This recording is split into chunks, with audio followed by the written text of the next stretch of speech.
Ravioli. Real quick, there are going to be some pretty big spoilers in this video, but this game's also like 20 years old, so you've been warned, I guess. Shadow of the Colossus is one of the most breathtaking and mysterious games I've ever played. The main premise is very simple. You play as a boy named Wander who has come to a forbidden land with his dead girlfriend Mono to find a way to resurrect her. After crossing this long-ass bridge, Wander arrives at the Shrine of Worship, vanquishes these shadowy boys with the ancient sword he possesses, and speaks to the disembodied voice of Dorman. Dorman explains that if Wander slays each of the 16 colossi that live in the Forbidden Lands, he can bring Mono back from the dead. Dorman warns him this may come at a great cost, but Wander, determined to save his lady friend, sets off with his horse Agro at his side. It's at this point you're let loose with nearly no instruction to find and kill the colossi. The game goes over basic controls with you, like how to jump, use your light beam sword thingy, and ride your horse, but you are largely left to your own devices when finding and killing the colossi. From here, the actual gameplay is basically split into two parts.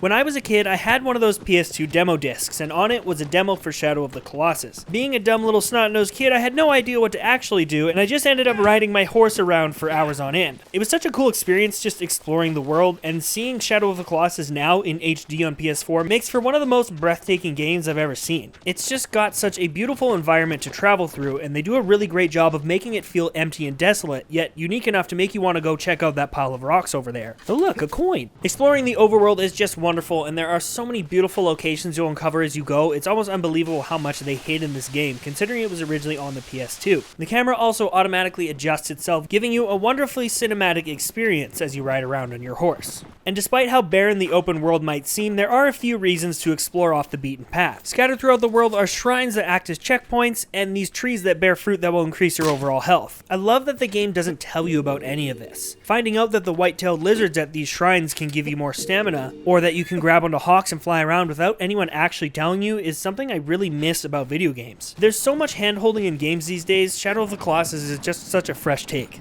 So when Wander holds up his sword in sunlight, it'll point you in the direction of your current target. You would think it'd be pretty easy spotting gigantic thundering beasts walking around the overworld, but you'd be surprised at how well hidden some of them actually are. For the most part, you'll know you're on the right track if you come across some ruins or a cave, follow the path, and eventually it will lead you to a Colossus.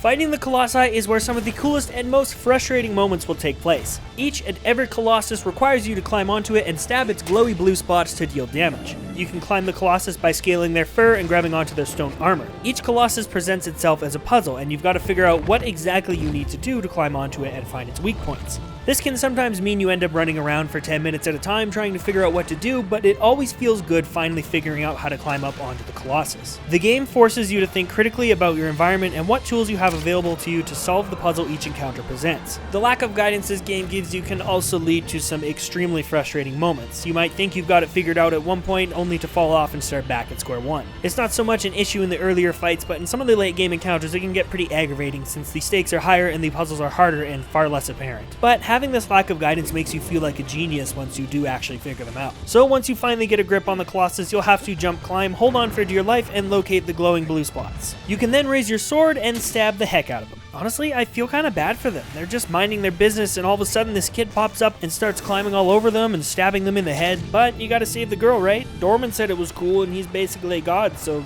this is okay, right? These battles are some of the coolest encounters I've ever experienced. Scaling a giant beast and taking it out makes you feel like a real David. Not to mention the epic soundtrack, for lack of a better word, is fitted tastefully into your adventure. There's silence as you explore, an unnerving melody as you encounter the Colossi, and a triumphant theme as you strike the monsters down, making you feel like what you're doing is for good.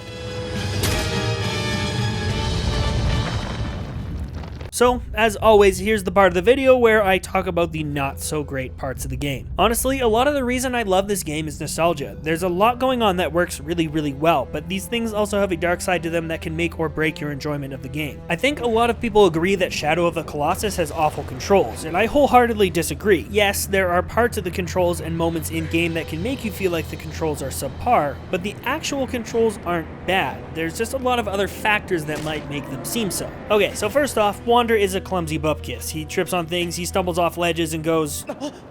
every time he gets too close to a ledge. Not to mention he's a living ragdoll. Getting hit directly by a Colossus often results in an unreasonably long bout of narcolepsy as you wait for Wander to regain consciousness and get back up to fight. I mean, yeah, if you got rammed by an angry rock bulldog, I'm sure you'd pass out for a second too, but there are points in time where this long wait actually gets you locked into a near endless combo by some of the Colossi. As you're climbing a Colossus, being stumbly and tripping and going when you're nearly about to fall makes a lot of sense. It adds a lot of realism to these fights. If you were climbing around on a 40-foot monster that is desperately trying to shake you off, you'd be stumbling all over the place as well. I really love how much it makes you feel helpless and tiny when trying to take these beasts down. It's when you're not on a Colossus that these movements don't make any sense. Wander should be stable and solid on his feet when he's not climbing a Colossus. Traversing ruins should be a breeze for someone that can murder giants in cold blood. But nope, he tends to trip over little ledges and fall at the most inconvenient of times. The camera is also a portion of the game that is wonderful at times but awful at others. For the most part, you can just let it do its thing and it'll give you some really cool cinematic angles, but at other times it's not quite the way you need it and you have to fight with it to give you the view you want. Not to mention it always tries to snap back to where it thinks it should be. Or, you know, sometimes it just does this. Okay, so now that those two things are out of the way, let's talk about the actual controls. So you hold R2 to climb, and yes, you have to hold it the entire time you are climbing. A lot of people complain about this one. Maybe your little baby fingers get sore holding the button down for so long, but if you were trying to climb around on these Colossi in real life, you would not want to let go. And this specific input emulates this feeling better than a simple toggle ever would. In fact, I like to think that all these controls are meant to actually make you feel like you're fighting these things. To climb up or jump to a higher ledge, you have to press the X button. To do a jump that covers more distance, you have to hold and release the X button at the correct time to make the most out of your jump. It makes you think a little bit more about what you're doing. You've got to be very deliberate about your jumps, otherwise you'll end up falling off. And finally, to attack the Colossus once you've found a glowy blue spot, you have to press square to draw back your sword and press it again at any given time to deal a blow. The longer you hold, the deeper you pierce. And again, this adds some realism to fighting one of the Colossi. There is no way in hell the skin of a being so large would be shallow enough for a gentle little poke from what is basically a toothpick to them. You have to draw back, muster all your strength, and plunge the blade in as deep as you can. Paired with some top-notch sound design, it makes getting big hits in feel like you're really doing some harm. The clumsiness and the deliberate nature of the controls I think really lend to the overall experience. It makes fighting Colossi challenging. If you could easily climb, attack, and do it all without being a clumsy bupkis, then it would just be way too easy of a game. When everything is working well, it's amazing fighting these monsters. It's just that a lot of the times the camera is being funky, or you didn't grab that ledge you should have grabbed, or Wander is acting like a level 3 alcoholic. Unfortunately, a lot of people just see these things as bad controls or bad design, but I think they're all meant to add to the overall experience. I don't doubt if this game was rebuilt from the ground up and wasn't dated by its PS2 origins, that it would be a far more enjoyable experience. So after 16 battles and 6 hours, 5 minutes and 23 milliseconds later, I've beaten the game. Oh, okay, well, that was kinda short. Luckily, once you beat the game, you unlock Time Attack mode, and as you defeat Colossi within the allotted amount of time, you can acquire special items. Some increase your damage output, others help you locate things like white-tailed lizards easier. Okay, wait a second, there are items, and there's 16 of them? Why weren't these in the game from the beginning? I feel like most people might think it's kinda dumb having so much content unlocked after beating the game, but I think it's a brilliant way to add a ton of replayability. Knowing all these exist make you actually want to try the Time Attack mode, and then play the game again once you get these items to use. The game also offers a new Game Plus system that lets you keep your health and stamina so you can continue to upgrade it as you play through the game again. And speaking of secret content, Shadow of the Colossus House is one of my favorite secrets in all of gaming. During the end credits, you see Mono and Agro climb up to the top of the Shrine of Worship and enter a garden. This has been dubbed the Secret Garden, and if you have enough stamina, about 3 whole playthroughs worth, you can climb up the outside of the Shrine of Worship and actually get to this garden. Did I really beat the game 3 times to get Secret Garden footage for a video only 40 people are gonna watch?